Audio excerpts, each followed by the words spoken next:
Hello दोस्तों, नमस्कार। आप लोगों का एग्री स्टडी 92 में बहुत बहुत स्वागत है। आज हम पिछली परीक्षा में पूछे जा चुके जीके जीएस आदि के महत्वपूर्ण प्रश्न डिस्कस करने वाले हैं, जो हमारी आने वाली यूपीपी तथा उत्तर प्रदेश होमगार्ड की परीक्षा के दृष्टिकोण से अत्यंत महत्वपूर्ण होंगे। ये हमारा प्रैक्टिस नंबर 3 है। इसमें पहला प्रश्न है, निम्नलिखित में से कौन सी एक संवैधानिक संस्था नहीं है? कौन सी एक संवैधानिक संस्था नहीं है? वित्त आयोग, नीति आयोग, या राष्ट्रीय अनुसूचित जाति आयोग, या निर्वाचन आयोग? तो इसका राइट ऑप्शन हो जाएगा ऑप्शन नंबर जो बी है, नीति आयोग। ये एक संवैधानिक संस्था नहीं है।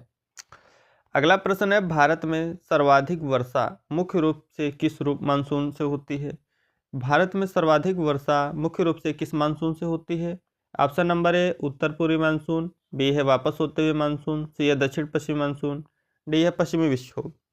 तो इसका राइट ऑप्शन हो जाएगा ऑप्शन नंबर सी, दक्षिणी पश्चिमी मानसून से भारत में सर्वाधिक वर्षा होती है। अगला प्रश्न है, निम्नलिखित में से किसे तूतिया हिंद के रूप में जाना जाता है या भारत का तोता कहते हैं? Option number A Alberuni, B Khusro, C Ibn तुतया, डी जियाउद्दीन बर्नी। तो इसका राइट ऑप्शन हो जाएगा ऑप्शन नंबर बी, जो अमीर खुसरो हैं इन्हें तूतिया हिंद या भारत का तोता कहा जाता है। इन्हें खड़ी बोली, गजल, कव्वाली आदि का जनक माना जाता है।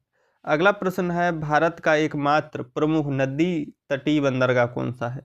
भारत का एकमात्र प्रमुख नदी तटीय बंदरगाह कौन सा है? Option number A Cochin, B है चेन्नई, सी है कोलकाता, डी है एन्नोर।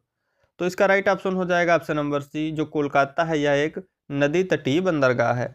अगला प्रश्न है, किस बौद्ध संगीत के दौरान बौद्ध धर्म जो है हीनयान और महायान में विभाजित हो गया था? किस बौद्ध संगीत के दौरान जो है बौद्ध धर्म हीनयान और महायान में विभाजित हो गया था? प्रथम, द्वितीय, तृतीय, चतुर्थ। तो इसका राइट ऑप्शन हो जाएगा चतुर्थ बौद्ध संगीत है। जो प्रथम बौद्ध संगीत है राजगिरी में हुई थी, द्वितीय वैशाली, तृतीय पाटलिपुत्र, जो चौथी बौद्ध संगीत थी वो कुंडलवन में हुई थी। राजकीय, वैशाली, पाटलिपुत्र, कुंडलवन, ये इनका क्रम है आयोजित होने के स्थलों का। तो जो चौथी बौद्ध संगीत थी उसमें बौद्ध धर्म हीनयान और महायान शाखा में विभाजित हो गया था। अगला प्रश्न है, रेगुर मिट्टी का दूसरा नाम क्या है? रेगुर मिट्टी को क्या बोलते हैं? ऑप्शन नंबर लाल मिट्टी, या काली मिट्टी, जलोढ़ मिट्टी, या लेटेराइट मिट्टी। जो रेगुर मिट्टी होती है उसको बोलते हैं काली मिट्टी। ऑप्शन नंबर बी राइट हो जाएगा। अगला प्रश्न देखेंगे, केंद्र राज्य संबंधों की जांच के लिए 1983 में किस आयोग का गठन किया गया था? केंद्र राज्य संबंधों की जांच के लिए 1983 में कौन सा आयोग बना था? ऑप्शन नंबर ए पुंछी आयोग, बी सरकारी आयोग, डी राजमन्ना समिति, डी बलवंत राय मेहता समिति।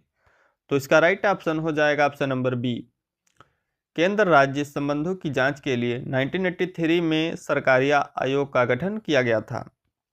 अगला प्रश्न है, भारत की मानक समय रेखा निम्नलिखित में से किस राज्य से होकर नहीं गुजरती है? जो भारत की मानक समय रेखा है किस राज्य से होकर नहीं गुजरती है? जो भारत की मानक समय रेखा है वो क्या है? 82.5 डिग्री ईस्ट देशांतर है। यह भारत के 5 राज्यों से होकर गुजरती है। यह यूपी में मिर्ज़ापुर, जो प्रयागराज नैनी है वहाँ से स्टार्ट होती है, उत्तर प्रदेश, और फिर उसके बाद में मध्य प्रदेश, फिर छत्तीसगढ़, फिर ओडिशा और आंध्र प्रदेश, यानी 5 राज्यों से होकर गुजरती है। लेकिन इसमें जो तेलंगाना है ये राइट नहीं हो, क्योंकि यहाँ से नहीं गुजरती, तो ये राइट हो जाएगा। इसमें पूछा गया है कहाँ से नहीं गुजरती है, तो तेलंगाना। अगला प्रश्न है प्रश्न नंबर 9, 1857 के विद्रोह के दौरान भारत का गवर्नर जनरल कौन था? जो 1857 की क्रांति हुई थी उस समय भारत का गवर्नर जनरल कौन था? Option number A Lord Dalhousie, B है लॉर्ड कैनिंग, सी है लॉर्ड कर्जन, डी है लॉर्ड रिपन। तो इसका राइट ऑप्शन हो जाएगा ऑप्शन नंबर बी, जो लॉर्ड कैनिंग है ये 1857 के विद्रोह के दौरान भारत का गवर्नर जनरल था। अगला प्रश्न है, निम्नलिखित में से कौन स्वतंत्र भारत के पहले वित्त मंत्री थे? तो स्वतंत्र भारत के पहले वित्त मंत्री कौन बने? डॉक्टर राजेंद्र प्रसाद, तो ये तो राष्ट्रपति थे। और आर के जो षणमुखम शेट्टी हैं, या अब्दुल कलाम आज़ाद हैं, या बी आर अम्बेडकर हैं। तो इसमें राइट ऑप्शन यही होगा बी, जो आर के षणमुखम शेट्टी जी हैं ये भारत के कैसे स्वतंत्र भारत के वित्त मंत्री थे, पहले वित्त मंत्री थे, फर्स्ट फाइनेंस मिनिस्टर। अगला प्रश्न है, किस आंदोलन को अगस्त क्रांति के नाम से जाना जाता है? किस क्रांति को अगस्त क्रांति कहते हैं? तो इसका क्या राइट ऑप्शन होगा? नंबर 1 है स्वदेशी आंदोलन, बी है असहयोग आंदोलन, सी है सविनय अवज्ञा आंदोलन, डी है भारत छोड़ो आंदोलन। तो इसका राइट ऑप्शन हो जाएगा ऑप्शन नंबर डी, जो भारत छोड़ो आंदोलन है ये ग्वालियर टैंक मैदान जो है मुंबई में, वहाँ से भारत छोड़ो आंदोलन शुरू हुआ था 8 अगस्त 1942 को। तो ये राइट हो जाएगा ऑप्शन नंबर डी, भारत छोड़ो आंदोलन, या अगस्त क्रांति के नाम से जाना जाता है इसको। अगला प्रश्न है, भारत में सरकार की संसदीय प्रणाली निम्नलिखित में से किस संसदीय सरकार के पैटर्न पर आधारित है? जो भारत में संसदीय प्रणाली है, इसका प्रारूप कहाँ से लिया गया है? तो Canadian, option number D right है इसका। भारत में सरकार की जो संसदीय प्रणाली है, ये किस संसदीय सरकार के पैटर्न पर आधारित है? वो Canadian, option number D right है। अगला प्रश्न है, भारत की जनगणना 2011 के अनुसार भारत के किस राज्य की महिला साक्षरता दर सर्वाधिक है?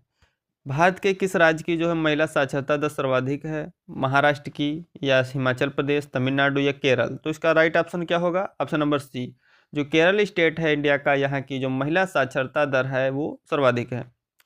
अगला प्रश्न है, निम्नलिखित में से कौन सा भारत का सबसे पहला बैंक खोला गया था? तो जो बैंक ऑफ हिंदुस्तान है, भारत में सबसे पहले खोला गया था। 14 का डी राइट हो जाएगा। भारत में सबसे पहले खोला गया बैंक बैंक ऑफ हिंदुस्तान था। अगला प्रश्न है, निम्नलिखित में से कौन सा कारक भुगतान का उदाहरण नहीं है? कौन सा कारक भुगतान का उदाहरण नहीं है? ऑप्शन नंबर ए ब्याज, बी वेतन, सी किराया, डी पेंशन। तो जो ये पेंशन है, ये भुगतान का कह सकते हैं एग्जाम्पल नहीं है। बाकी ब्याज, किराया, वेतन ये सभी भुगतान के एग्जाम्पल हैं। अगला प्रश्न है, भारत की सबसे पुरानी पर्वत श्रृंखला अरावली जो है, उसकी सबसे ऊंची चोटी क्या है? भारत की सबसे पुरानी अरावली जो पर्वत श्रृंखला है, उसकी सबसे ऊंची चोटी क्या हो जाएगी? ऑप्शन नंबर ए धौलागिरी, या एवरेस्ट, या गुरु शिखर, या नंदा देवी। तो इसका राइट ऑप्शन है सी, जो गुरु शिखर है, ये अरावली पर्वत श्रृंखला की सबसे ऊंची चोटी मानी जाती है।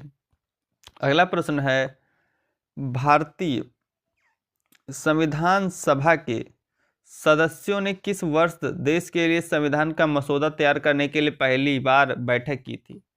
भारतीय संविधान सभा के सदस्यों ने किस वर्ष में देश के लिए संविधान का मसौदा तैयार करने में पहली बैठक की? तो ऑप्शन नंबर ए 1949, या बी 1947, सी 1946, या डी 1948। तो इसका राइट ऑप्शन हो जाएगा ऑप्शन नंबर जो सी है 1946।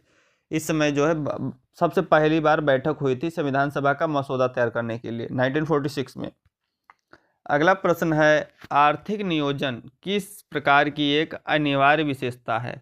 आर्थिक नियोजन किस प्रकार की एक अनिवार्य विशेषता है? समाजवादी अर्थव्यवस्था है, या दोहरी अर्थव्यवस्था है, पूंजीवादी अर्थव्यवस्था है, या मिश्रित अर्थव्यवस्था है? तो इसका राइट ऑप्शन हो जाएगा ए, जो आर्थिक नियोजन है ये एक समाजवादी अर्थव्यवस्था मानी जाती है। अगला प्रश्न है, जो उजाला योजना है किस वर्ष स्टार्ट हुई है? ऑप्शन नंबर ए है इसमें 2017, बी है 2015, सी है 2016, डी है 2014। तो इसका राइट ऑप्शन हो जाएगा ऑप्शन नंबर बी, वर्ष 2015 में उजाला योजना स्टार्ट हुई। अगला प्रश्न है, अम्ल वर्षा का परिणाम तब दिखाई देता है जब वातावरण में कौन सा उत्सर्जित होता है? लेड ऑक्साइड, या कार्बन डाइऑक्साइड, सी कार्बन मोनोऑक्साइड, या सल्फर डाइऑक्साइड।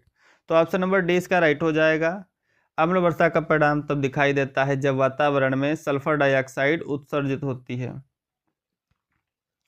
अगला प्रश्न है, विद्या वाहिनी परियोजना का संबंध किससे है?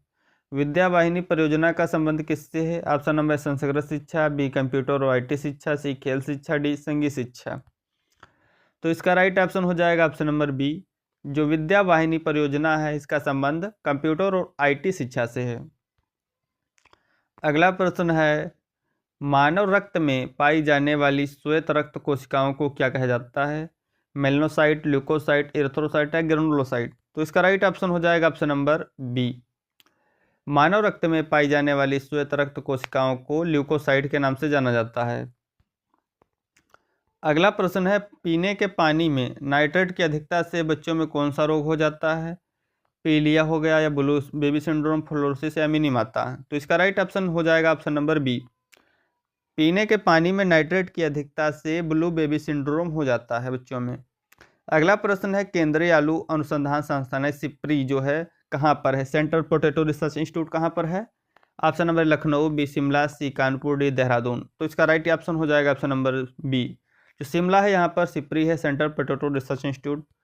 अगला प्रश्न है 25 नंबर, निम्नलिखित में से कौन सा रोग प्रोटोजोआ के कारण होता है?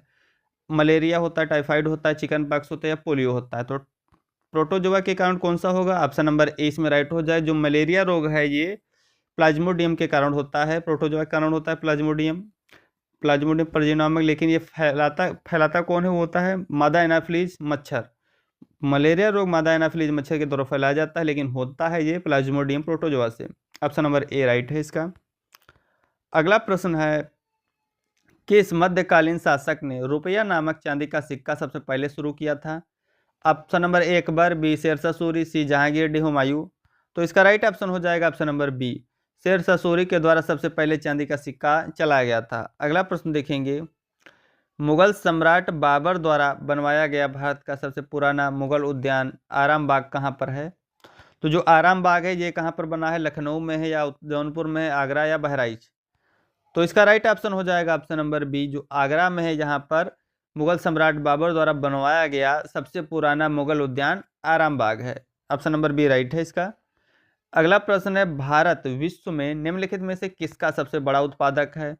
दालों का, गेहूं का, जौ का या मक्का का? तो इसका राइट ऑप्शन हो जाएगा, जो भारत है ये वर्ल्ड में दालों के उत्पादन में अग्रणी है। ऑप्शन नंबर ए राइट है इसका।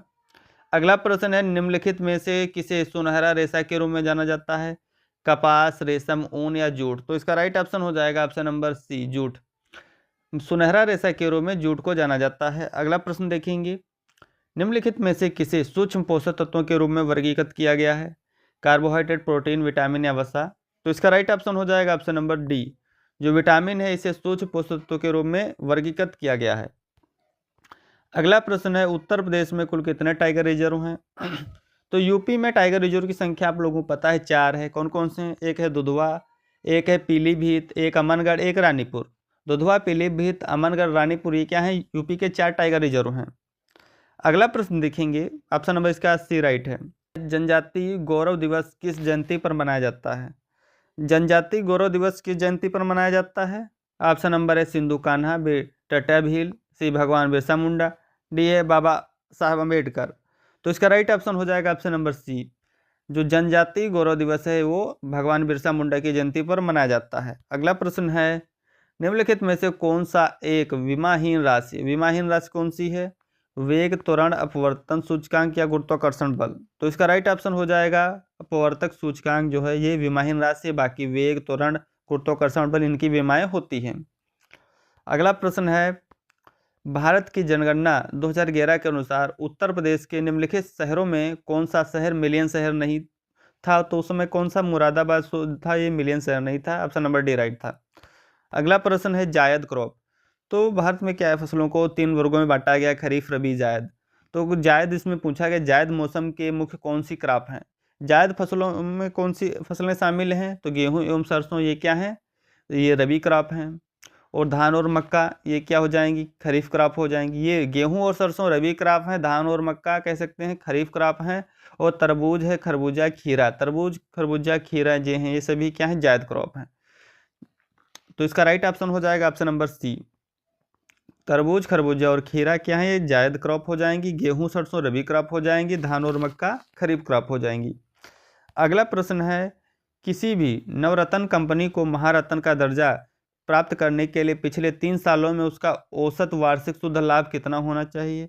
अगर कोई महारत्न कंपनी है तो उसका 3 वर्षों में नेट प्रॉफिट 5,000 करोड़ से अधिक होना चाहिए, तो उस कंपनी को महारत्न कंपनी बोलते हैं।